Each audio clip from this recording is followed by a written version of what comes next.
Okay दोस्तों, तो अब सेंटर ऑफ मास के मोशन के रिगार्डिंग कुछ क्वेश्चंस देखेंगे। ठीक है, ये वाले क्वेश्चंस जो है इसमें बेसिकली कुछ question conservation of linear momentum ये सब चीजों का भी आएगा। ठीक है, बट सेंटर ऑफ मास का फ्रेम हमें बहुत सारे क्वेश्चन को सॉल्व करने में काफी ज्यादा मदद करते हैं। हम उन सारे केसेस के बारे में भी विस्तार में चर्चा करने वाले हैं। देखते हैं एक एक करके। ओके, सो फर्स्ट क्वेश्चन में क्या बोला है, ध्यान दो, काफी ज्यादा आसान क्वेश्चन है। पानी के ऊपर एक प्लैंक रखा हुआ है। प्लैंक का मास है कैपिटल M और प्लैंक का जो लेंथ है वो है L।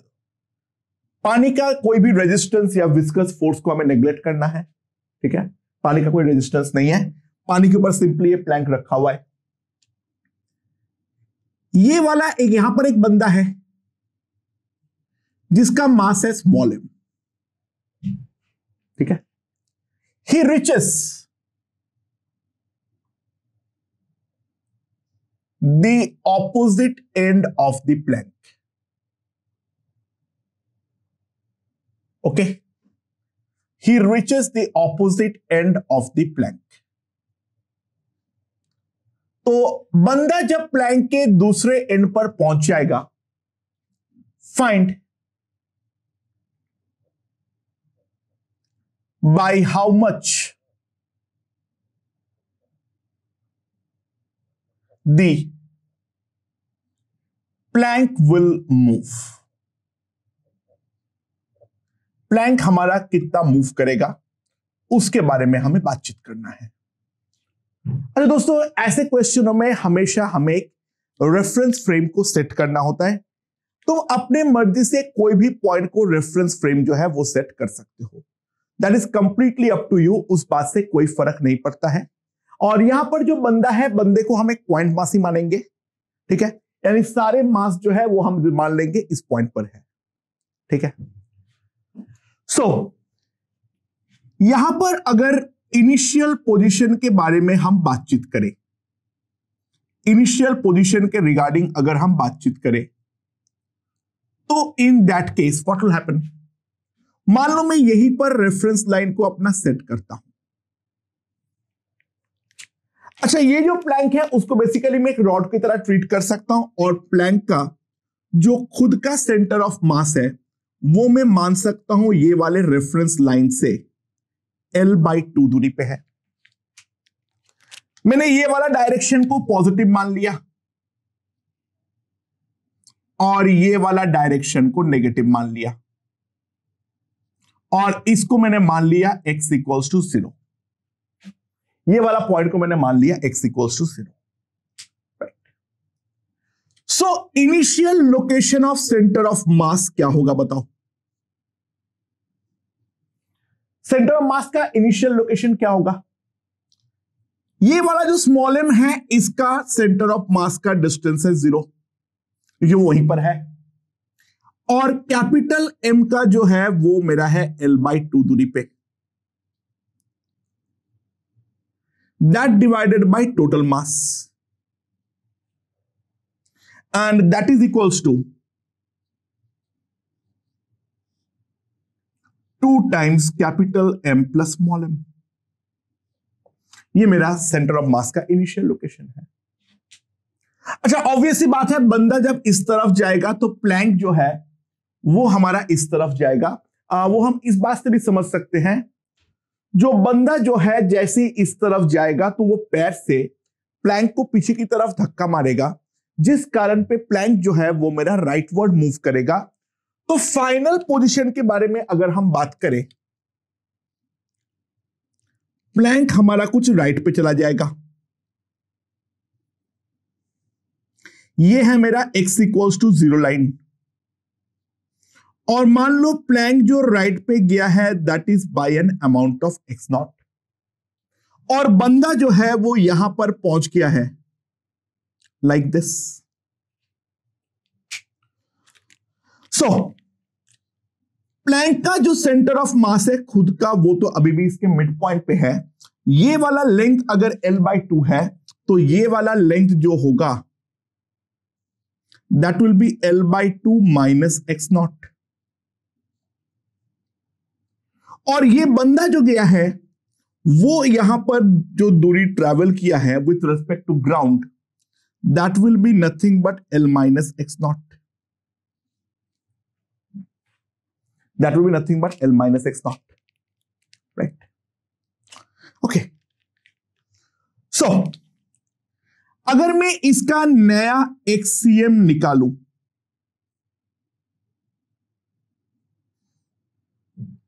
इसका मैं अगर नया लोकेशन ऑफ XCM निकालूं, वो कितना होगा? ध्यान देना, स्मॉल m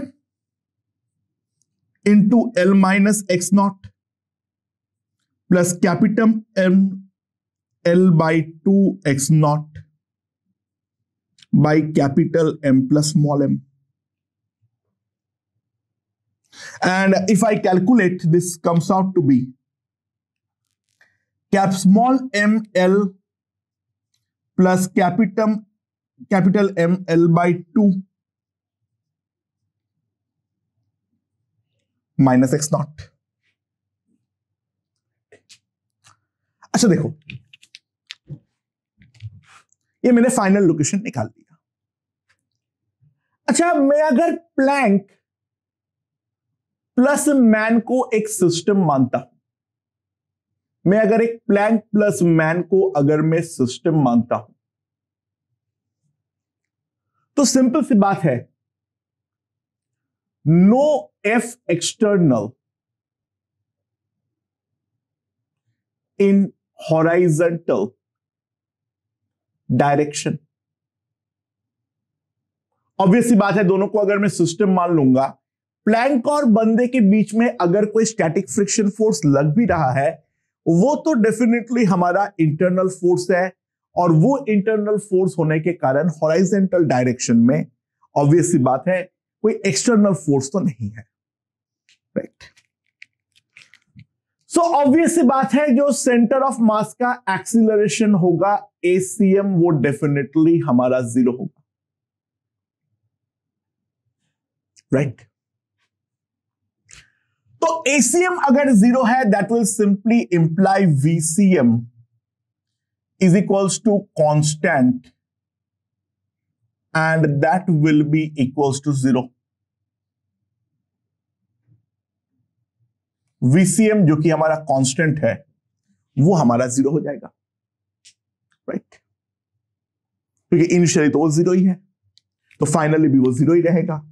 और VCM क्योंकि 0 है, दैट विल इंप्लाई XCM जो होगा वो भी हमारा कांस्टेंट रहेगा। XCM जो होगा वो भी हमारा कांस्टेंट ही रहेगा। तो ऑब्वियसली बात है, XCM का इनिशियल और फाइनल वैल्यू दोनों हमारा इक्वल होने वाला है। तो दोस्तों, capital M L/2 that must be equals to small ml by capital M plus small m plus capital M L/2 minus x naught, right?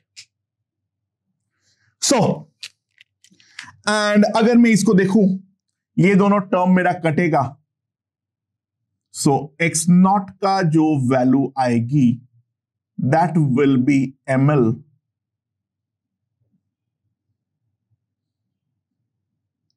By this,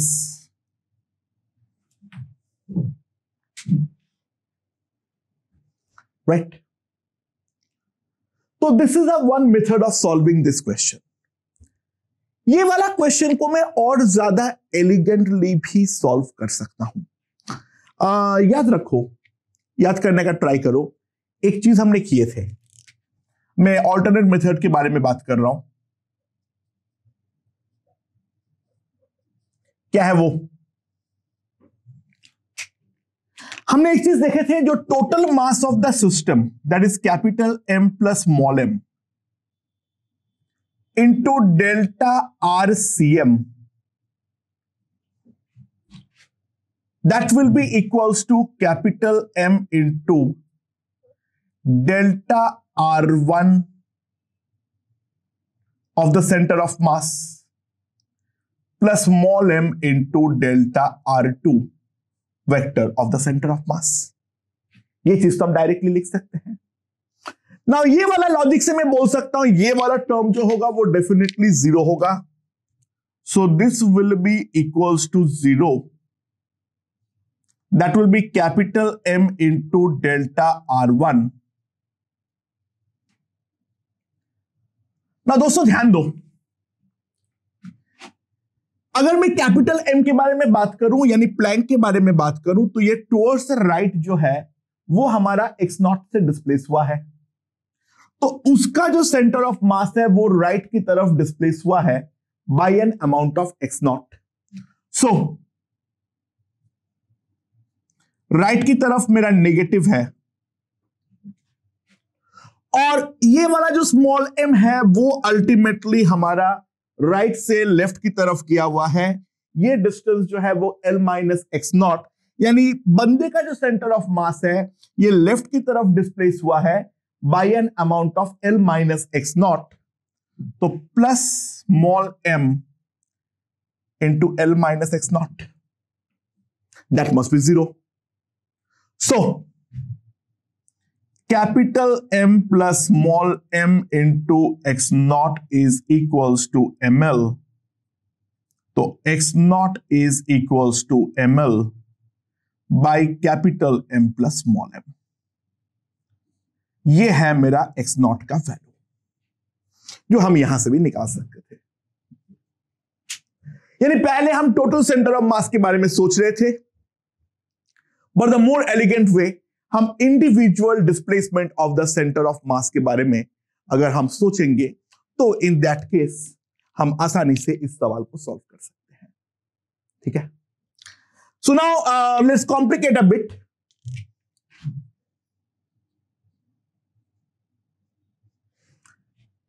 क्या है, मेरे पास प्लैंक है वैसे ही पानी के ऊपर रखा हुआ है, राइट?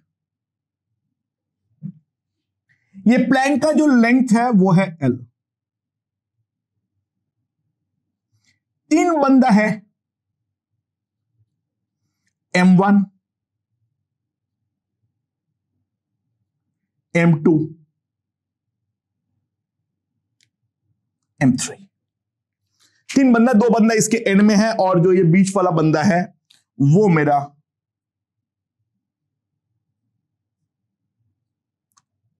इन दोनों के बीच में डिस्टेंस जो है वो L/2 है, मिड पॉइंट पे खड़ा है, वहीं पर हमारा प्लैंक का सेंटर ऑफ मास भी है खुद का। दे रखा है M1 is greater than M2 and now at this position M1 and M2 exchange their positions। M1 और M1 एंड M3, सॉरी यहां पे M1 ग्रेटर देन M3 दिया हुआ है। M1 और M2 दोनों का आपस का जो पोजीशन है वो आपस में वो लोग एक्सचेंज कर लेते हैं। फाइंड इन विच डायरेक्शन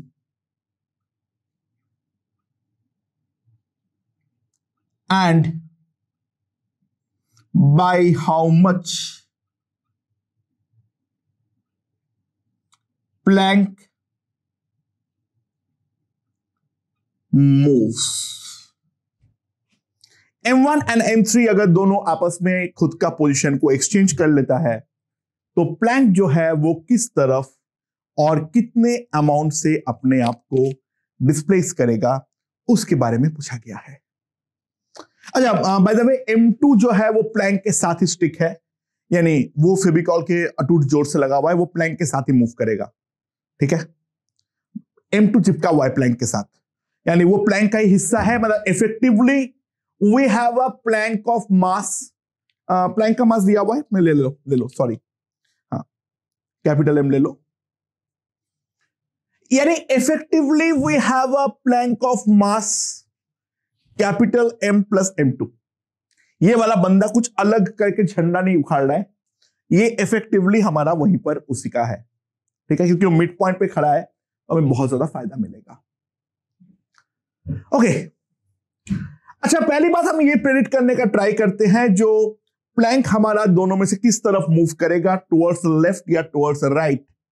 अगर प्लैंक अपनी जगह पर खड़ा रहता है तो M1 और M3 अगर आपस में पोजीशन एक्सचेंज करेगा तो ऑब्वियस सी बात है मेरा सेंटर ऑफ मास राइट की तरफ चला जाएगा, क्योंकि मास M1 जो है वो M3 से बड़ा है। तो वो जो सेंटर ऑफ मास का डिस्प्लेसमेंट होना है उसको काउंटर करने के लिए ऑब्वियस सी बात है प्लैंक को मुझे लेफ्ट की तरफ भेजना पड़ेगा। सो प्लैंक को अगर मुझे लेफ्ट की तरफ भेजेंगे, सो मैं दोनों केस के बारे में थोड़ा बातचीत कर लेता हूं। जो हमारा इनिशियल सिनेरियो है, ये बीच का बंदर है और यहां पर मेरा M1 और M3 है, ये मेरा रेफरेंस लाइन है। एग्जैक्टली मिड वाला पॉइंट को मैंने लाइन लिया और फाइनली जो सिनेरियो होगा वो कुछ इस प्रकार का होगा, यानी ये वाला बंदा यहां पर आ जाएगा।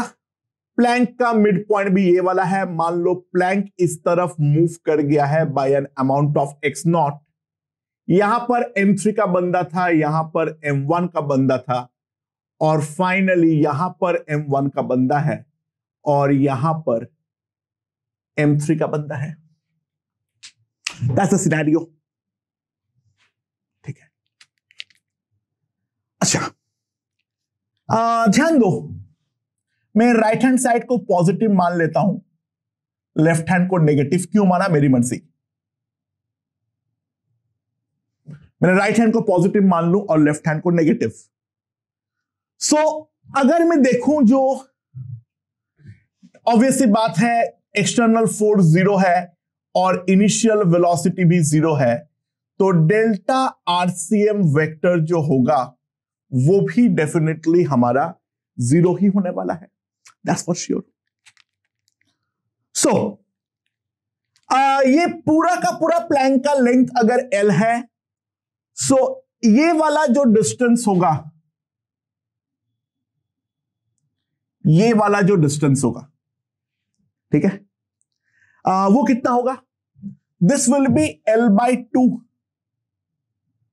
Minus x0। और ये जो डिस्टेंस है that is L/2 plus x0। अच्छा, अगर मैं M1 के बारे में समझूं तो M1 जो है वो लेफ्ट पे L/2 पे था, वहां से राइट पे जाता है by an amount of L/2 minus x0। यानी जो हमारा डेल्टा R1 है किसका? M1 का, वो है L/2 plus L/2 minus x0, तो L minus x0, right. Now delta R3 of M3, ये राइट की तरफ L/2 पे था और अब यहां पर है लेफ्ट की तरफ L/2 प्लस x0 पे, यानी इसका जो डिस्प्लेसमेंट होगा वो होगा L plus x0 but to the left, that means a minus sign, right. और डेल्टा R2 जो होगा वो किसका है? कैपिटल M प्लस M2 का। That will be equals to minus x0। इन दोनों का सेंटर ऑफ मास x0 से लेफ्ट की तरफ क्या है?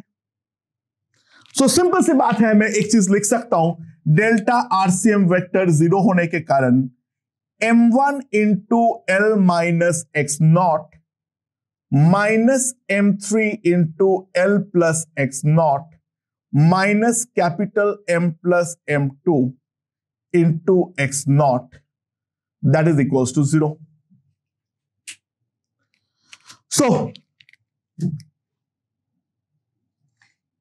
M1 minus M3 into L, अगर मैं एक्स नॉट को सबको ऐड कर दूं तो मेरे पास सिंपली आ जाएगा M1 plus M2 plus M3 plus capital M into x naught. So हमारा एक्स नॉट का जो वैल्यू आएगा that will be M1 minus M3 into L by the total mass of the system, that is M1 plus M2 plus M3 plus capital M.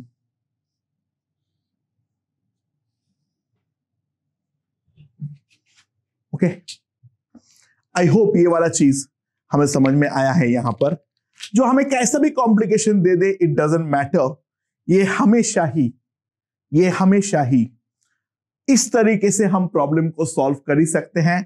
पूरा centre of मास को लेने का point नहीं बनता है. बेटर हम सेंटर ऑफ मास का displacement को लेकर डील करेंगे. That will be much easier to deal.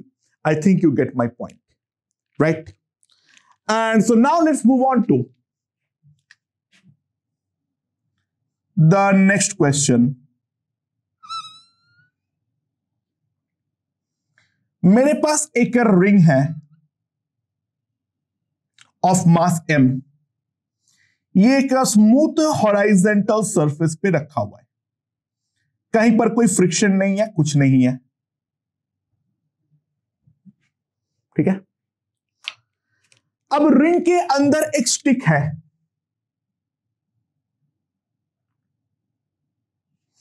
अब रिंग के अंदर एक स्टिक है. रेडियस इस रिंग का r है. स्टिक जो है वो इनिशियली हमारा यहां पर है.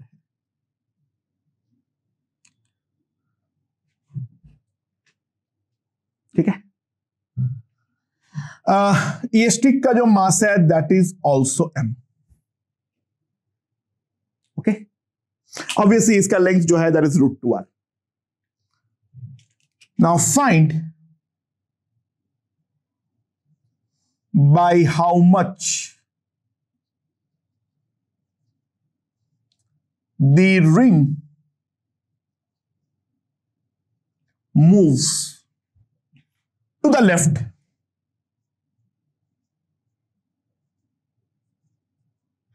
till the time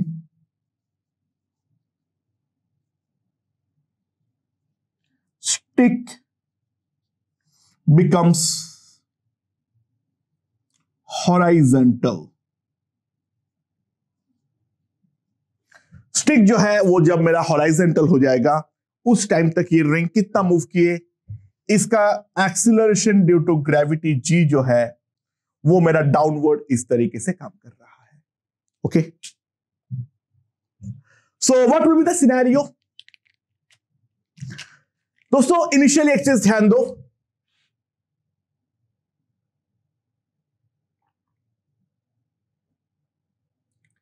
इनिशियली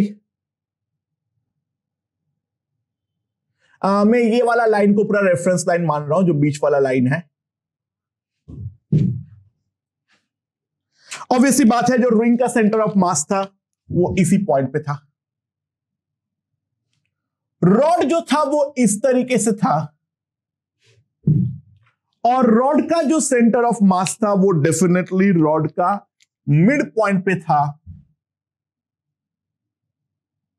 तो मिड पॉइंट के बारे में अगर मैं देखूं तो ये y डायरेक्शन में r/2 दूरी पे था और x डायरेक्शन में r/2 लेफ्ट पे था. Obviously that was the initial scenario. ठीक है.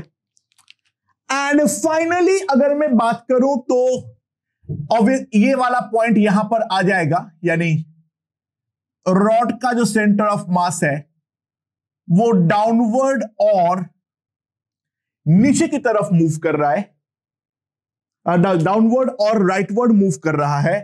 तो ये हमारा इनिशियल पोजीशन है। एंड नाउ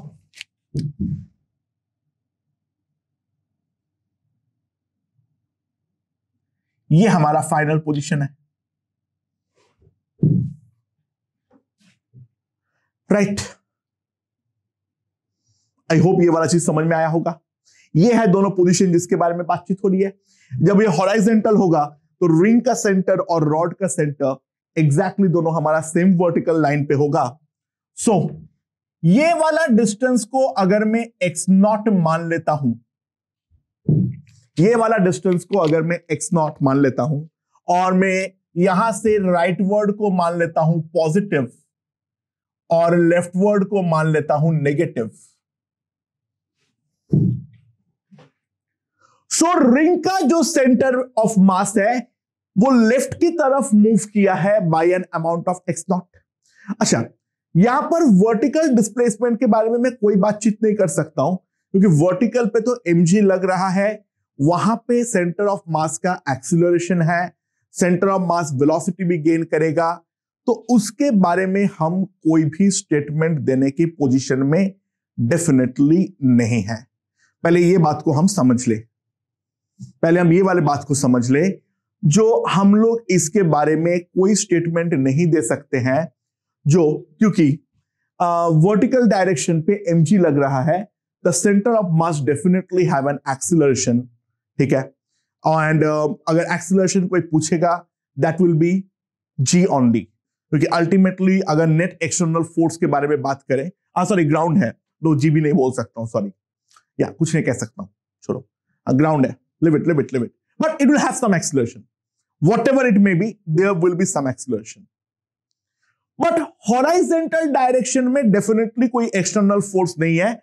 horizontal direction में केवल ground ही force लगा सकता था, but ground भी यहां पर हमारा smooth दिया हुआ है, so there is no external horizontal force।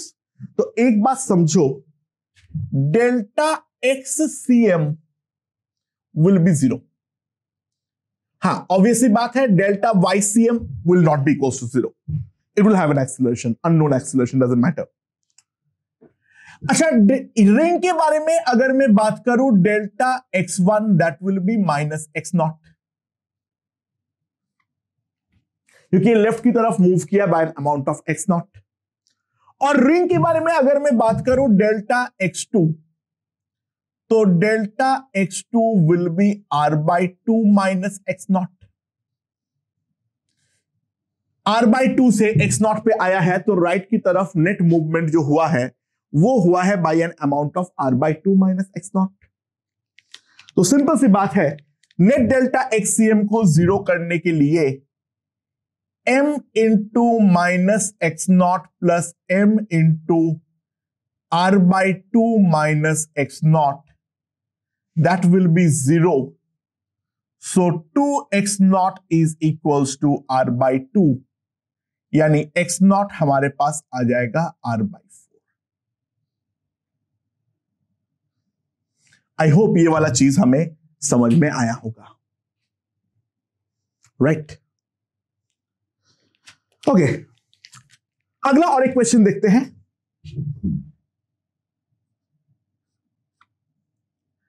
ये हमारा x और y एक्सिस है,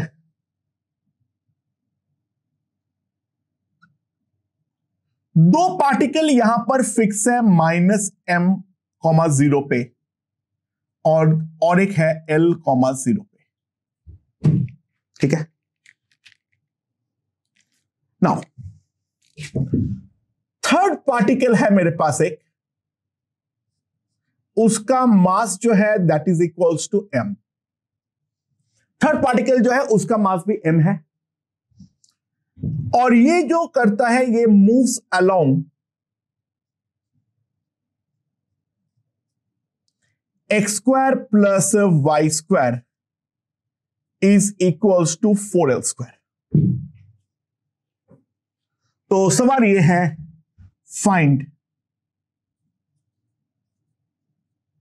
the motion of center of mass of three particles इनों तीनों पार्टिकल का जो सेंटर ऑफ मास होगा, इन तीन पार्टिकल का सेंटर ऑफ मास का मूवमेंट के बारे में क्या विचार है। ओके दोस्तों, सो नाउ लेट्स सी क्या है मेरे पास। X square plus y square अगर 4l स्क्वायर है, without any loss of generality ये वाला पार्टिकल का जो पोजीशन ले सकता हूं वो मैं ले सकता हूं x equals to 2 cos theta और y equals to 2 sin theta. Right, हाँ कि ना। अच्छा, नाउ सेंटर ऑफ मास का जो पोजीशन है, सेंटर ऑफ मास को मैं मान लेता हूं h, k। नाउ ये वाला पार्टिकल L पे -L पे 0 पे है, ये वाला पार्टिकल L 0 पे है। सो जो मेरा सेंटर ऑफ मास का x कोऑर्डिनेट होगा that will be m into -L plus m into L plus m into 2 cos theta by 3। Sorry 3m, sorry. So m is cut, तो h मेरे पास आ जाएगा 2 cos थीटा बाई 3, यानी cos theta का value आ जाएगा 3h बाई 2।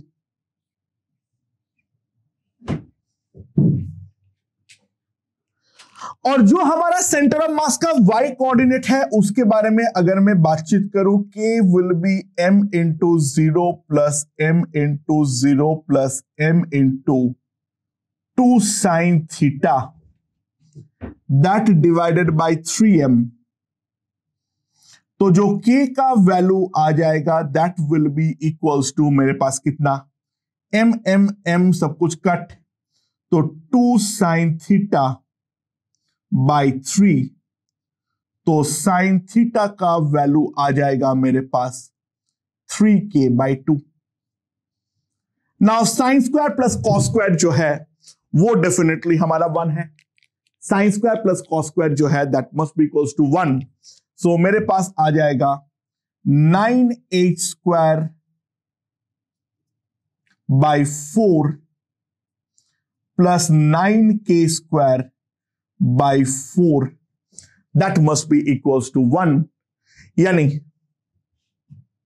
मेरे पास कितना आ जाएगा, इसमें 4 ले लो, सॉरी, ठीक है। तो कितना आ जाएगा 9h square by 4 plus 9k square by 4 that is equals to 1।